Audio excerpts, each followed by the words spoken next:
روزے کی چھٹی نہ کرنا، اپنے دفتروں سے چھٹی لو، روزے کی چھٹی نہ کرنا۔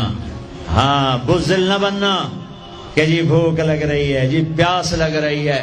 اللہ اس دن کی بھوک سے بچائے گا، پیاس سے بچائے گا۔ عبداللہ بن زبیر آج روزہ رکھتے تھے، 8 دن کے بعد افطار کرتے تھے، 8 دن نہ کھاتے نہ پیتے۔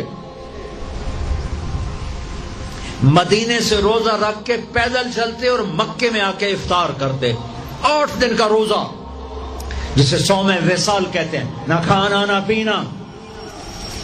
اور وہ تو بڑے شیر نر تھے، یہ تو فرض روزہ ہے۔ میرے عزیزو، میرے بچوں بچیوں، روزہ نہ چھوڑنا، روزہ نہ چھوڑنا، روزہ نہ چھوڑنا۔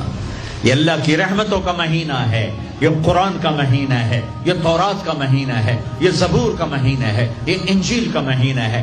سارا آسمانی علم رمضان میں اترا، تورات رمضان میں، زبور رمضان میں، انجیل رمضان میں، قرآن رمضان میں، ابراہیم علیہ السلام پر چھوٹی کتابیں رمضان میں۔ اور رمضان کا مطلب پتہ کیا ہے؟ رمضان کا مطلب ہے جل جانا۔ رمضان کو رمضان کیوں کہتے ہیں؟ کہ اس میں روزہ انسان کے بدن کو جلاتا ہے ایک طرف، اور دوسری طرف روزہ اس کے پچھلے سارے سال کے گناہوں کو جلا کر راکھ کر دیتا ہے۔ جب آخری رات ہوتی ہے تو یہ گناہوں سے ایسے پاک نکلتا ہے جیسے ماں کے پیٹ سے آج نکلا ہو۔ روزہ نہ چھوڑنا۔